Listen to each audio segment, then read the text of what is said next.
There's been a lot of discussion about birth control, making it mandatory and whether it should be free. And I just saw a lot of issues out there that I had to address. First, the whole mandated birth control issue with the healthcare reform is a woman's health issue. It is not like it's being offered at taxpayer expense. These are services like other preventative services being offered within health insurance plans that people are paying for. Now, certainly, if someone cannot afford that, then the government is going to help them. Then I guess that might be considered being funded by the taxpayer.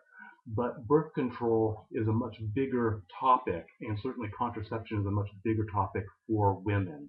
It is a cost benefit situation for the United States. It is far cheaper to prevent an unwanted pregnancy than it is to support a child. So if you don't want to see birth control made more available, please be ready to pay more in taxes for aid to families with dependent children, Medicaid, the children's health insurance plans, Medi-Cal, and all the other support services that go to help children sustain and grow because their parents are not ready to take on the financial burden. So birth control is about making sure that our children are protected and supported at the right time in everyone's life. There's also issues about birth control for women to just make the pain go away. We all know people and women who have had extreme pain, and birth control can help ease that out. And when you are happy, you are productive. And what employer doesn't want a happy employee? How many hours have been lost because women have had to go through and endure the pain of menstrual cramps? I mean, if this helps them, then it only adds to the production of the company as well as the family and our community. Insurance companies want to see birth control widely distributed because it is far cheaper to hand out little pills than it is to pay for the delivery of a child. Now, many individual policies don't cover maternity.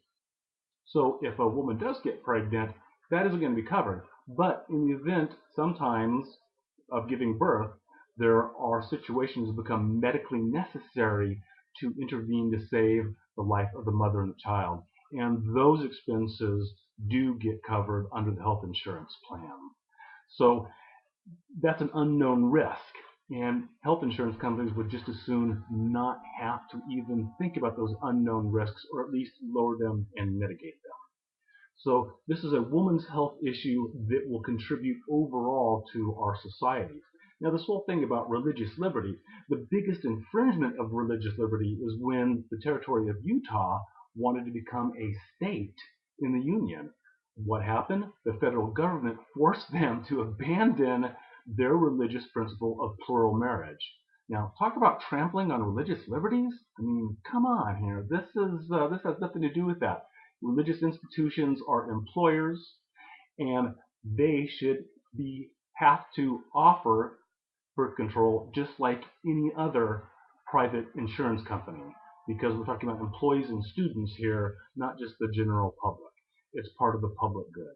So my 2 cents, weigh in if you want to, but it is time that our country move forward and recognize that women's health is so vitally important to the overall economic health of our country.